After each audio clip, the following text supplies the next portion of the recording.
जब चंद्र का आगमन हुआ, और चंद्रदेव का जब आगमन होता है, चंद्रदेव जब आए, नंदी पूजन की थाली लगा रहा था, पूजन की तैयारी कर रहा था। नंदी, चंद्रदेव का आगमन हो गया। नंदी को लगा कि ये भगवान भोलेनाथ जी का दर्शन करने के लिए आए, शिव जी का दर्शन करने के लिए। नंदी ने हाथ जोड़ लिए, हर हर।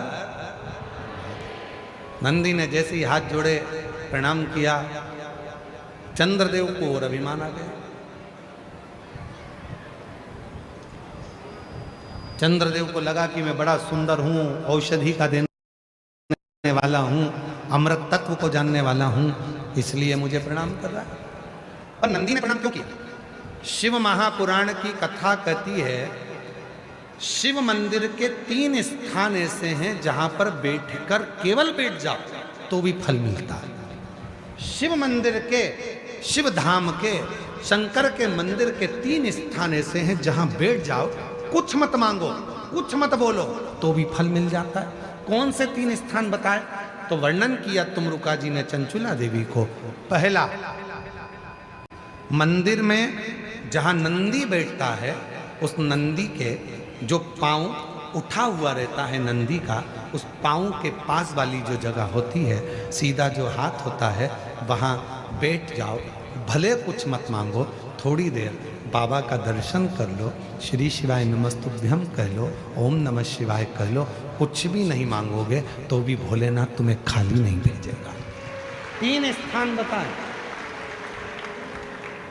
3 स्थान बताए। पहला स्थान है नंदी के पास, जो चरण उठाए। चरण उठा मतलब नंदी उस चरण के माध्यम से आपके कष्ट को मिटाने के लिए शिव को बिठाकर तुम्हारे दरवाजे तक लाए। पहला। दूसरा, जलाधारी,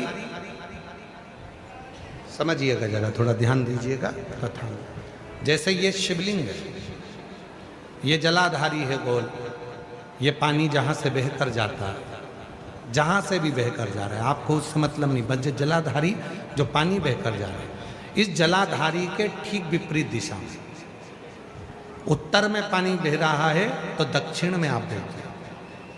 ये जलाधारी जिस साइड बह रही है उसी ओर मुख कर कर आपको इधर बैठना है, इधर मुख कर कर शिवलिंग की ओर मुख कर कर। ये दूसरा स्थान बताया।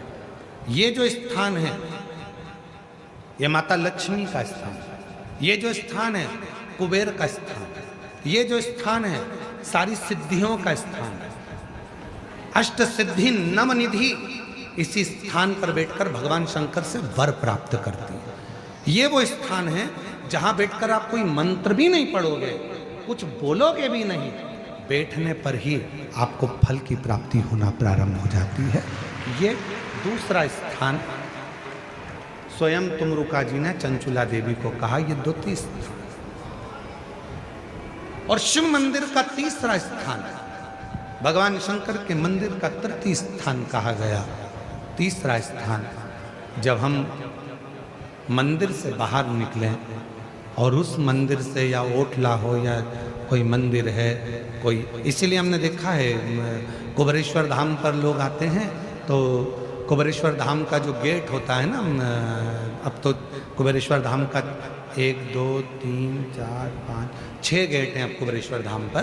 तो 6 गेट में से जो एक गेट, पहले नंबर, दूसरा नंबर, तीसरा नंबर, 4 नंबर, 5 नंबर, जिस भी गेट में से लोग अंदर आते हैं, उस गेट में से अंदर आते हैं तो सबसे पहले गेट पर दंडवत करते हैं।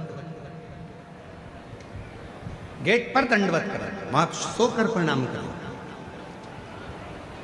4-5 दंडवत करते हुए चले जाएंगे। कई लोगों की ऐसी आदत होती है चौराहे पे से दंडवत करते आते हैं। कई लोगों की ऐसी आदत होती है कि वो सीहोर के रेलवे स्टेशन पर उतरेंगे और 11 किलोमीटर तक दंडवत करते हुए जाएंगे। सबका अपना बात।